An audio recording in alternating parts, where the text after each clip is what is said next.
I've never had a conversation with my parents about sex because we don't really talk about that openly. Mom, can you tell me something about sexual health? And she would be like, just go away. This is not the right time to discuss it. And it's never a right time to discuss it for them. Might be in some families that they are not very open, but in my family we were more open, and I could discuss with my parents anything. My parents did want me to be able to be open and honest with them to an extent. A lot of the times our parents just don't have the medical knowledge, so it feels kind of forced to go to them if they don't know the information that would help us. It's been a tough journey from kind of where I was, being uncomfortable with talking about sex and talking about, healthy relationships.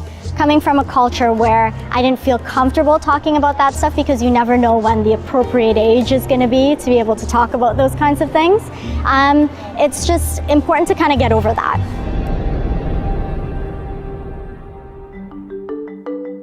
I think it's very important for the youth to have information on sexual health and healthy relationships because they're gonna go out and experiment. They're gonna go out and look for this information online. There are a lot of us who feel that because we have all this access to information that we may know what the right path is, but sometimes being able to discern what's good and what's bad is not so clear. So it's very important for them to learn at a particular point so that they can set their expectations of what to expect from the relationship and what to expect from their partner in regards with sex. So they can learn how to protect themselves against any negative health or emotional consequences, like STIs or abusive relationships, for example. And I think it's important that we ask questions as youth and feel comfortable about asking questions as to how sex works and what real sexual relationships look like. When we don't have those conversations and when we don't have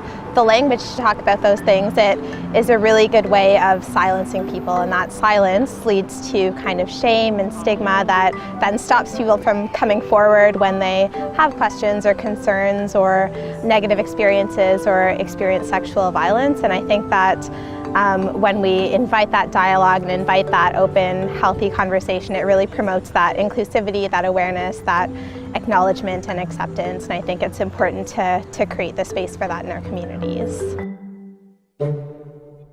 One of the myths that I've heard is that a lot of Tamil people say that the first time you have sex, you're gonna get pregnant for sure.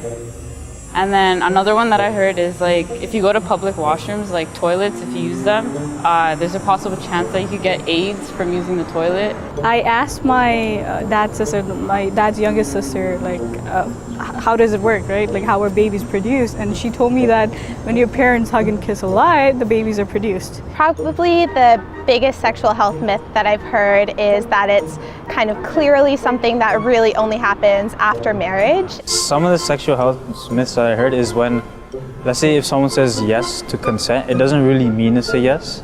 For example, if they're drunk and they say yes, it's not really yes. They're just, they can't really consent if they have some sort of substance abuse or are intoxicated. But I think the biggest thing is this kind of misconception that STIs are someone else's problem and that it won't happen to me. Because I'm a woman who dates a woman, and we can't get STIs and we can't get STDs. Completely untrue as well. So when I was growing up, I heard that using birth control was bad for you.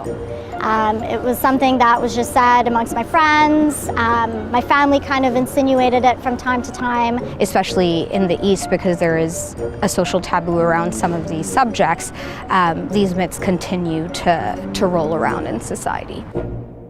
I think healthy relationships are based on a love and intimacy that's grown on a foundation of mutual respect. Kindness, compassion, helping each other.